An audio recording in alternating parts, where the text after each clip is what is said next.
Good evening to all of you and welcome back to my YouTube channel Rishikul Biology. So as I discussed in the last video lecture that in coming video lecture I will discuss about the ribosomes present in a prokaryotic cell. तो जैसा बच्चों मैंने आप सबसे discuss किया था last video lecture में, इस वीडियो लेक्चर में मैं आपको प्रोकैरियोटिक सेल के अंदर जो स्ट्रक्चर्स पाए जाते हैं जैसे राइबोसोम, इसके बारे में मैं आपको डिस्कस करूंगा। पहले मैं आपको बता दूं, ribosome is very important topic for purpose of NEET के लिए राइबोसोम काफी इंपॉर्टेंट है। राइबोसोम चैप्टर से जो क्वेश्चंस पूछे जाते हैं, so these questions are some question, one or two questions are asked directly in the form of multiple choice questions, या फिर क्वेश्चंस को असर्शन रीजन के फॉर्म में, स्टेटमेंट वाइज, या फिर क्वेश्चंस को डिफरेंट वेज में, मतलब डिफरेंट वेज में डिफरेंट तरीके से पूछा जाता है। Ribosomes are present in both prokaryotic and eukaryotic cells. Clear? Ribosomes के कॉन्सेप्ट को जब आप अच्छे से समझ लेते हो, then it's very easy to understand molecular basis of inheritance protein synthesis topic. Molecular biology में जो टॉपिक है आपका प्रोटीन सिंथेसिस यानी ट्रांसलेशन मैकेनिज्म, इसे समझने के लिए राइबोसोम को समझना आपके लिए ज़्यादा इम्पॉर्टेंट है। राइबोसोम आपको, इसका कॉन्सेप्ट आपको काफी इंपॉर्टेंट रोल प्ले करता है, राइट? तो आप जैसा देख सकते हो इस डायग्राम में जो मैंने बोर्ड पर बनाया है, यहां आप देखोगे राइबोसोम्स के डायग्राम मैंने बनाया है। राइबोसोम सेल में सबसे छोटा पार्टिकल होता है। याद करो लास्ट वीडियो का लेक्चर, जब मैंने आप बच्चों को यह बताया था कि जब बैक्टीरिया के साइटोप्लाज्म को ऑब्जर्व किया गया, this bacterial cytoplasm appears granular। कैसा हो जाता है ये ग्रेनुलर टाइप के होते हैं। ओके, तो बेटा ये जो ग्रेनुलर साइटोप्लाज्म हो जाते हैं, तो एक साइंटिस्ट थे जिनका नाम था जॉर्ज पैलेट। जॉर्ज पैलेट ने 1953 में इलेक्ट्रॉन माइक्रोस्कोप से इन पार्टिकल्स को ऑब्जर्व किया। ये देखा कि बैक्टीरिया की साइटोप्लाज्म दाने से क्यों दिखती है, ग्रेनुलर क्यों दिखती है। कुछ बुक्स में एनसीईआरटी में 1953 का ईयर दिया है, जबकि आप नेट पर सर्च करेंगे तो वहां पर 1955, तो ये डेट थोड़ी सी कंफ्यूजिंग है, लेकिन आपको 1953 ही मेंशन करना। जो एनसीईआरटी दी गई है, नीट में क्वेश्चन या डाटा एनसीईआरटी बेस्ड ही आपको आंसर करने हैं। क्लियर? तो ग्रेनुलर क्यों होता है? तो जब इस पार्टिकल को किसने देखा था? जॉर्ज पैलेट नाम के साइंटिस्ट ने 1953 में these particles observed under the electron microscope. मैं आपको बता दूं, इलेक्ट्रॉन माइक्रोस्कोप वर्ल्ड का बेस्ट माइक्रोस्कोप है। इसकी मैग्नीफाइंग पावर 1 लाख टाइम्स होती है। मतलब ये किसी भी ऑर्गेनिज्म को या किसी भी ऐसे लिविंग पार्टिकल्स को 1 लाख गुना बड़ा तक मैग्नीफाई करके दिखा सकता है। दो तरह के इलेक्ट्रॉन माइक्रोस्कोप इन्वेंट किए गए थे by Knoll and Ruska, transmission electron microscope and scanning electron microscope. ठीक है, तो इलेक्ट्रॉन माइक्रोस्कोप 1920 के अप्रॉक्स ये इन्वेंट किया गया था by the scientist called knoll and Ruska. लेकिन जो इलेक्ट्रॉन माइक्रोस्कोप है ये डेवलप्ड कंट्रीज में, उस समय जो डेवलप्ड कंट्रीज थे जैसे यूरोपियन यूनियन, फिर आपके यूएसए, तो इन सब ने इलेक्ट्रॉन माइक्रोस्कोप को 1950s के अप्रॉक्स यूज में ले आए, मतलब ये रैपिड यूज होने लग गया। तो जॉर्ज पैलेट ने इन्हें देखा कि ये जो पार्टिकल्स हो जाते हैं ये पूरे साइटोप्लाज्म में दाने से बिखरे होते हैं, इसलिए बैक्टीरिया के साइटोप्लाज्म ग्रेनुलर होती है। So these particles prokaryotic cell में जब इसे देखा गया और यूकैरियोटिक सेल में देखा गया, तो इसमें क्या देखते हैं जो प्रोकैरियोटिक सेल्स के राइबोसोम्स होते हैं, these ribosomes are smaller in size, that means 15 nanometer to 20 nanometer. अब आप कुछ बच्चे मुझसे पूछ सकते हैं sir what is this nanometre. तो आप ये देखें बायोलॉजिकल साइंस में जो थिंग्स हो जाते हैं या ऑब्जेक्ट्स हो जाते हैं, लिविंग ऑर्गेनिजम्स हो जाते हैं या लिविंग सेल के अंदर डीएनए, आरएनए या राइबोसोम जितने भी सेल ऑर्गेनल्स या बायोमोलिक्यूल्स हैं, इनकी साइज काफी कम होती है। तो इनके स्मॉलर साइज को बताने के लिए जो क्वांटिटी या जो मेजरमेंट यूज किया जाता है, मतलब साइज को बताने, जैसे आपकी हाइट हो जाती है 172 सेंटीमीटर, 180 सेंटीमीटर, 160 सेंटीमीटर। सिमिलरली यहाँ क्या हो जाती है कि इन बायोमोलिक्यूल्स की साइज कैसे मेजर की जाए, तो ये भी एक मेजरमेंट की क्वांटिटी है। जैसे आपने माइक्रोन मीटर पढ़ा है, 1 micron metre equals 10 to the power minus 6 metre, मतलब 1 मीटर का 1 लाखवां भाग। ऑब्वियसली हम लोग आई से नहीं ऑब्जर्व कर सकते, we must need an instrument called microscope to observe such organisms, जिनको कहा जाता है माइक्रो ऑर्गेनिजम्स। सिमिलरली नैनोमीटर, तो 1 nanometre equals 10 to the power minus 9 metre. तो आप इसके साइज को कैलकुलेट कर सकते हो 15 टू 20 नैनोमीटर, यानी 15 to 20 into 10 to the power minus 9 metre. ये हो जाता है प्रोकैरियोटिक राइबोसोम का साइज। दूसरा, आप इसको देखो, जब यूकैरियोटिक राइबोसोम से कंपेयर किया जाए तो प्रोकैरियोटिक राइबोसोम्स क्या हो जाते हैं, smaller in size as compared to those of eukaryotic ribosomes. मतलब यूकैरियोटिक राइबोसोम्स के कंपेयर में ये सारे सेल साइज क्या हो जाते हैं, इनके काफी स्मॉलर होते हैं, राइट। अब इसको मेजरमेंट करने के लिए वेट के हिसाब से एक साइंटिस्ट है स्वेडबर्ग, इन्होंने इसको यूनिट में या इसको मेजरमेंट में मापना, मेजर करना बताया। तो बिल्कुल सिंपल सा एक कॉन्सेप्ट है, सेडिमेंटेशन कोएफिशिएंट। आप ये पढ़ोगे सर, ये जो 70S दोनों राइबोसोम इन्होंने डिस्कवर किया था जॉर्ज पैलेट ने। तो जो प्रोकैरियोटिक सेल्स हो जाते हैं, इसके राइबोसोम का जब टाइप देखा गया तो इसे नाम दिया जाता है 70S टाइप ऑफ राइबोसोम। दूसरा राइबोसोम जो 80S टाइप ऑफ राइबोसोम्स है, 80S type of ribosomes are present in eukaryotic cells. Clear, eukaryotic cells में ऐसे राइबोसोम्स पाए जाते हैं। मैं आपको जब यूकैरियोटिक सेल्स पढ़ाऊंगा तो उसमें 80S राइबोसोम को फिर से एक बार डिस्कस करूंगा। क्योंकि मैं आपको अभी प्रोकैरियोटिक राइबोसोम पढ़ा रहा हूं, इसलिए मैं आपको 70S राइबोसोम के बारे में डिस्कस करता हूं, right. 70S ribosomes prokaryotic cells में पाए जाते हैं। Only 70S ribosomes are present in prokaryotic cell. Even 70S type of ribosomes are also present in eukaryotic cells. Clear? In eukaryotic cells. तो चलें, तो 70S टाइप ऑफ राइबोसोम, इसमें आप ये देखिए कि सर ये व्हाट इज दिस S। तो स्वेडबर्ग ने इसको मेजर करने के लिए, चूंकि ये सारी यूनिट्स काफी स्मॉल होती है, तो आप देखोगे मेजरमेंट करने के लिए किलोग्राम, ग्राम, मिलीग्राम, डेकाग्राम, तो ये काफी माइन्यूट, मतलब सबसे छोटा अगर कोई सेल ऑर्गेनल होता है, द स्मॉलेस्ट सेल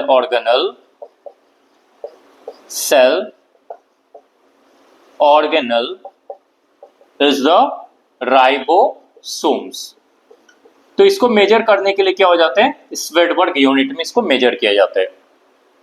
तो आप देखोगे जैसे आप ब्लड टेस्ट करवाने जाते हैं, शुगर टेस्ट के लिए डॉक्टर ने कहा, तो आप देखोगे जब पेशेंट का ब्लड कलेक्ट किया जाता है, उसको सेंट्रीफ्यूगेशन मशीन में डाली जाती है, जो आपको रोटेशन पर मिनट काफी फास्ट रोटेट करती है। और ये जो सॉलिड सेल्स हैं, ये रेड आरबीसी, ये सेटल हो जाते हैं डाउन पर, और बीच में जो आपके क्या हो जाते हैं, जो सीरम या प्लाज्मा हो जाती है, तो इनको सेंट्रीफ्यूगेशन से दोनों को सेपरेट किया जाता है। तो जो जिस रेट के साथ जब सेडिमेंटेशन की जाती है, मतलब जिस रेट के साथ ये सेडिमेंट होते हैं, ठीक है, ये डाउन हो जाते हैं, सेडिमेंट हो जाते हैं, that is called sedimentation coefficient. तो इसके बेस पर राइबोसोम्स को दो टाइप में बांटा गया, 70H type and 80H type, ठीक है। अब इस 70H टाइप को आप देखोगे तो ये 70H टाइप भी आपके क्या हो जाते हैं, पहले तो ये देखा जाए 70H प्रेजेंट कहां होती है। तो 70S का मतलब मैंने आपको बता दिया है ना।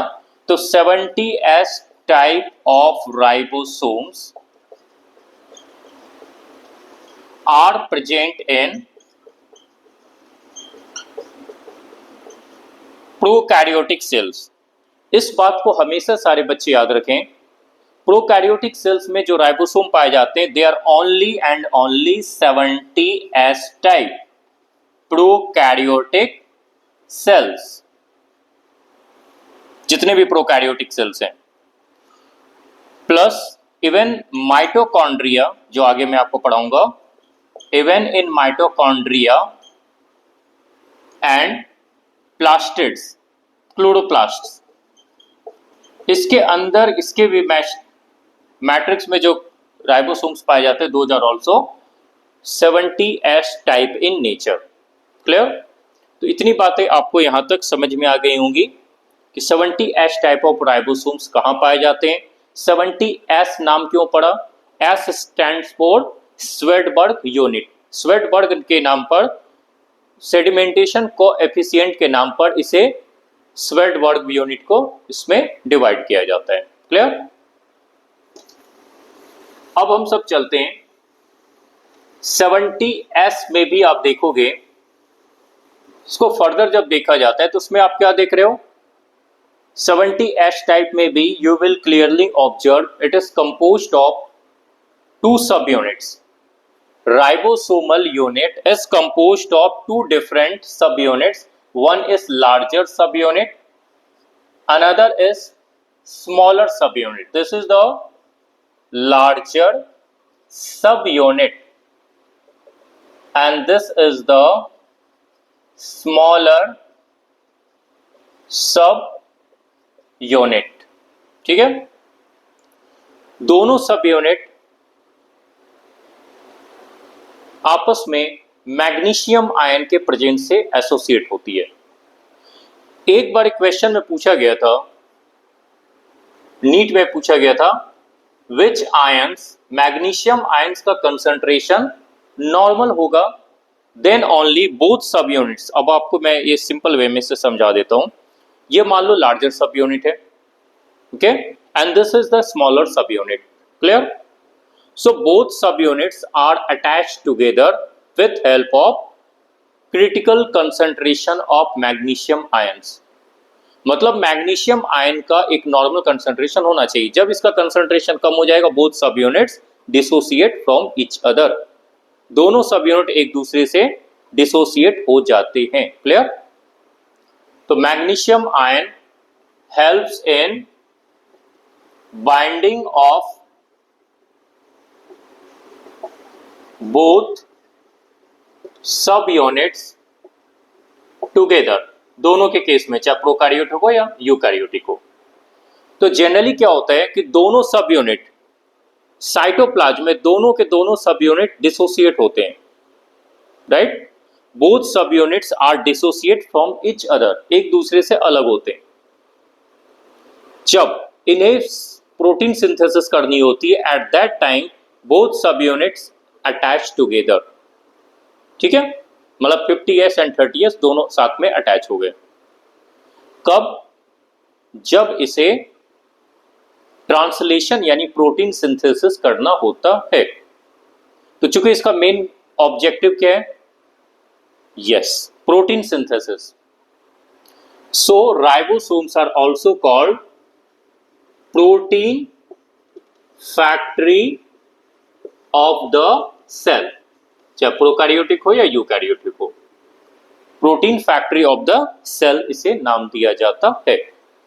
क्योंकि आप देखोगे फैक्ट्री क्यों नाम दी जाती है? जो जिस प्रोडक्ट का प्रोडक्शन जहां होगा उसे वैसा ही नेम दिया जाता है। क्लियर? तो अब इस पे चलते हैं हम लोग 50s and 30s। So as I told,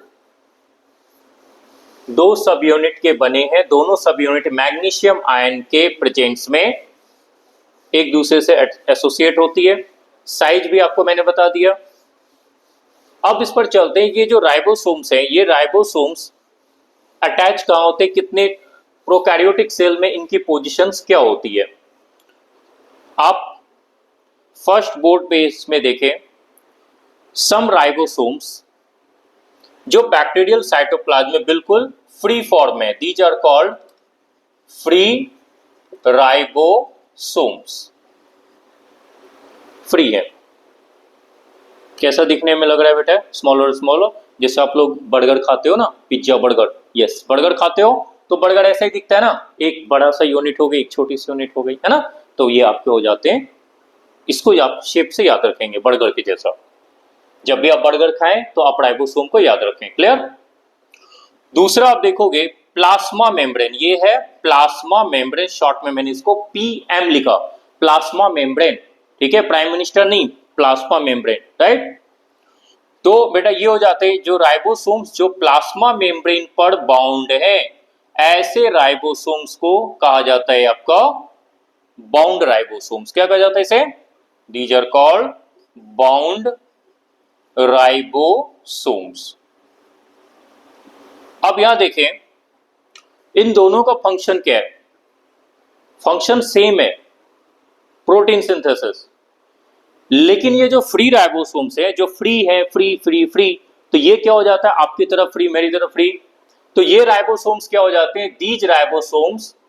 अब ये जो प्रोटीन बनाते हैं, जैसे मान लो ये प्रोटीन बनाया, ये प्रोटीन है, तो बेटा ये जो प्रोटीन है, ये प्रोटीन कहाँ जाती है, ये प्रोटीन कहीं नहीं जाती, ये प्रोटीन साइटोप्लाज्म यहीं पर ही आपकी क्या हो जाती है, यूटिलाइज होती है साइटोप्लाज्म में ही। चाहे वो एंजाइम्स बनाए, all proteins are made up of enzymes, ये बताया था ना, यस। सो ये एंजाइम्स बनाए, जो बैक्टीरियल के साइटोप्लाज्म में जो भी मेटाबॉलिक की एक्टिविटी हो रही है, वहां देखो जो भी मेटाबॉलिक एक्टिविटीज हो रही है, उन सारी मेटाबॉलिक एक्टिविटीज को कंडक्ट करने के लिए एंजाइम्स की रिक्वायरमेंट होती है। तो इसलिए आपको क्या हो जाता है, यहां पर ये एंजाइम्स का प्रोडक्शन कर दे, या फ्लैजिलिन प्रोटीन बना दे जो बाहर यूटिलाइज हो जाए, है ना।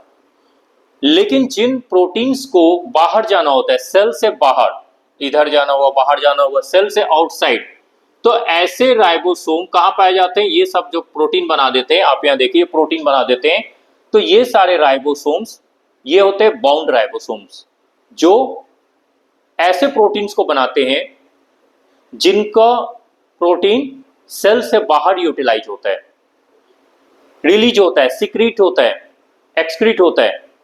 तो सिक्रीटरी प्रोटीन्स बनाने का काम कौन करती है, बाउंड राइबोसोम, जो प्लाज्मा मेम्ब्रेन पर बाउंड है। फ्री राइबोसोम्स कौन से प्रोटीन बनाती है, जो प्रोटीन सेल के अंदर यूटिलाइज हो जाए साइटोप्लाज्म में, चाहे एंजाइम्स के फॉर्म में या फिर किसी स्ट्रक्चरल प्रोटीन के फॉर्म में।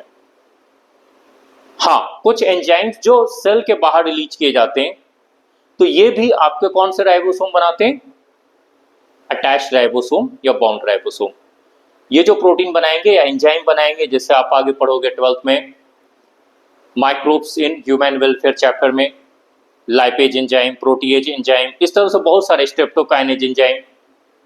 तो ये सारे एंजाइम जो मेडिकल पर्पस से बनाए जाते हैं, ये सारे एंजाइम्स क्या हो जाते हैं, ये सब बाहर रिलीज कर दिए जाते हैं, ठीक है।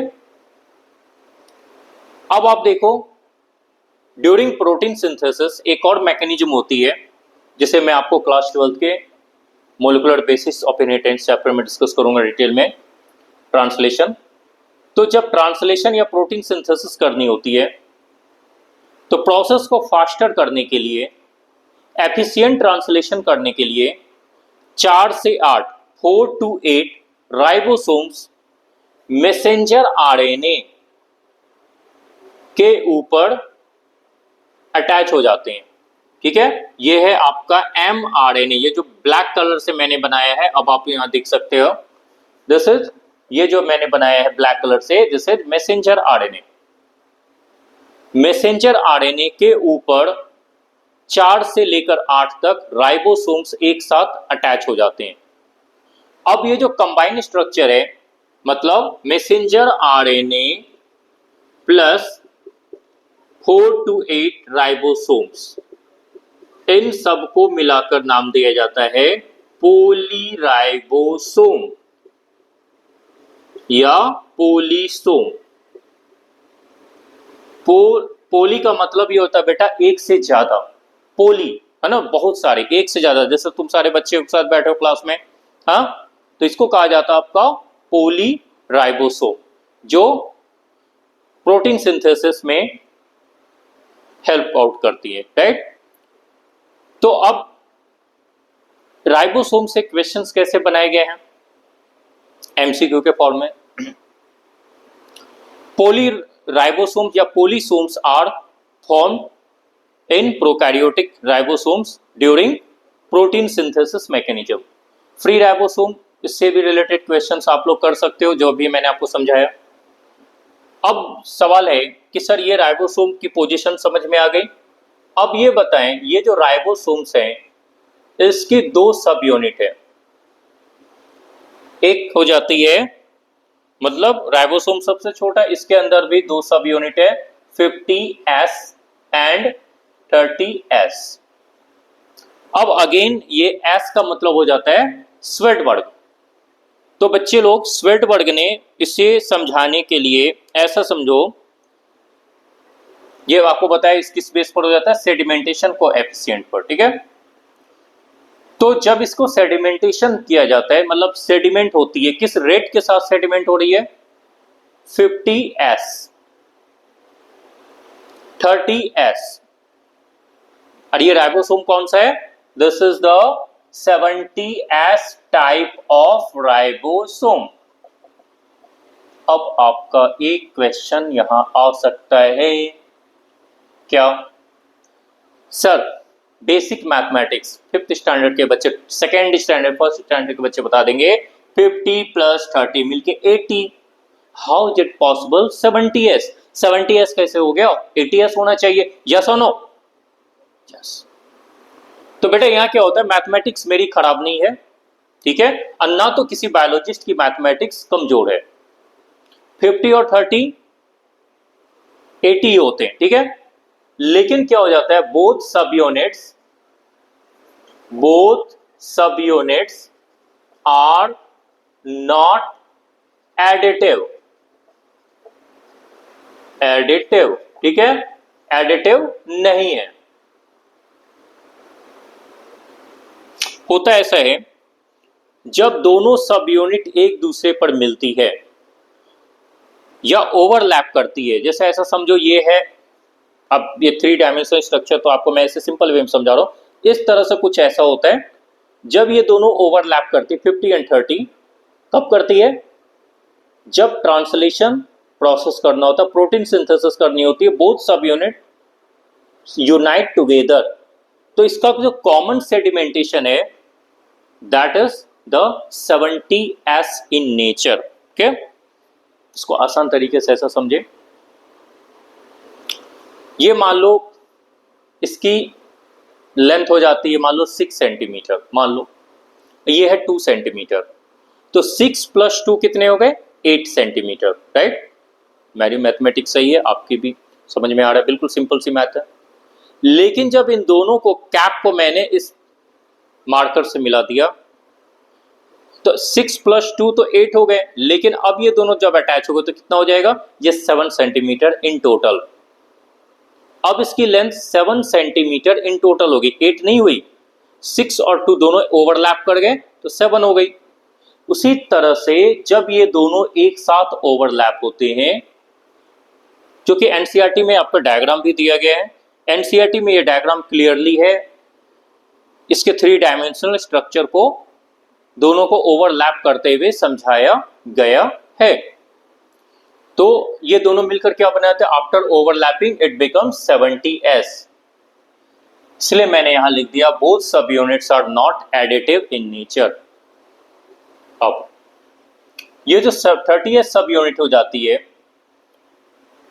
मतलब राइबोसोम की जब केमिकल कंपोजिशन की बात की गई, पहले हम लोग केमिकल कंपोजिशन देख लेते हैं, उसके बाद फिर मैं आपको इन दोनों की यूनिट सब यूनिट पर बात करूंगा।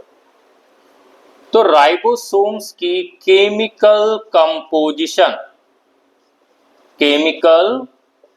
Composition of ribosomes. तो केमिकल कंपोजिशन राइबोसोम की क्या हो जाती है? Ribosomes are made up of ribosomal RNA plus proteins. ठीक है, आरएनए राइबोज न्यूक्लिक एसिड, वही आरएनए जो डीएनए आरएनए आप पढ़ते हो, लेकिन ये आरएनए मेनली 3 टाइप्स के होते हैं। मेनली वैसे 5 टाइप्स के आरएनए हैं जो कि आपको क्लास 12th में पढ़ना है। Ribosomal RNA, messenger RNA, transfer RNA, small nuclear RNA, small cytoplasmic RNA. 5 types के आरएनए होते हैं, जिसमें मेन आपको ये 3 अभी याद रखना है क्लास 11 के नीट स्टैंडर्ड पर। So ribosomal RNA plus different types of proteins, ये दोनों मिलकर बना देते हैं क्या? यस। तो राइबोसोम को आप ऐसा कर सकते हो, ribosomes are ribonucleoprotein. Yes और नो, लॉजिकली बोलो जल्दी बोलो। यस कर सकते हैं। Ribonucleoprotein particles. अब अगर इसके मेम्ब्रेन की बात की जाए तो राइबोसोम्स क्या हो जाते हैं? Ribosomes are membrane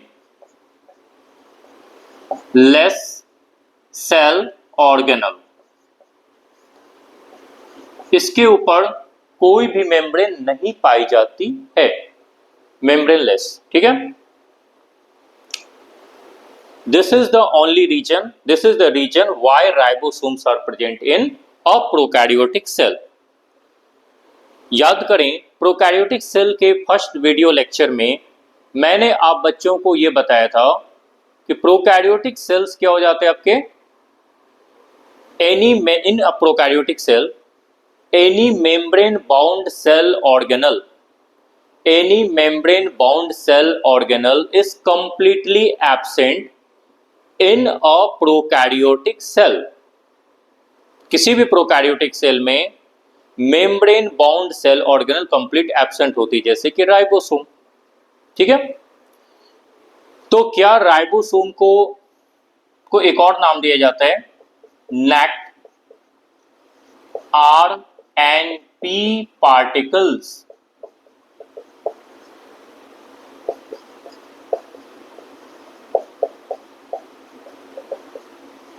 naked RNP particles नाम क्यों पड़ा? अभी बताया था। नेक्ट मतलब मेम्ब्रेनलेस, सो कॉल्ड नेक्ट, कोई मेम्ब्रेन नहीं होती। आरएनपी राइबोन्यूक्लियोप्रोटीन पार्टिकल्स, ये नाम किसको दिया जाता है? राइबोसोम्स को, चाहे वो प्रोकैरियोटिक सेल में हो या यूकैरियोटिक सेल्स में हो।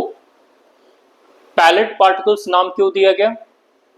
Because ribosomes was discovered by George Palade in 1953, so also known as Palade particles. तो ये दो नाम राइबोसोम्स के लिए दिए जाते हैं, ये दोनों नाम आप इसे याद रख लें। ठीक है,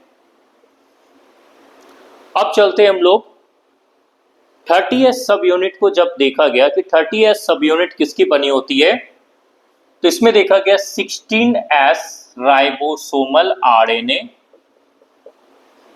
plus different types of proteins, ये बनी होती है 30S राइबोसोमल सब यूनिट।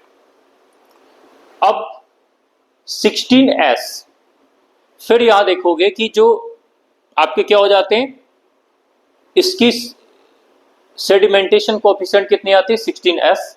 आती है, इसीलिए किसकी बनी होती है 16s ribosomal RNA plus protein की।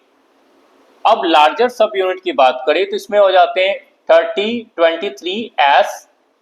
23s ribosomal RNA plus protein, फिर 5s ribosomal RNA plus different types of proteins. हो गए,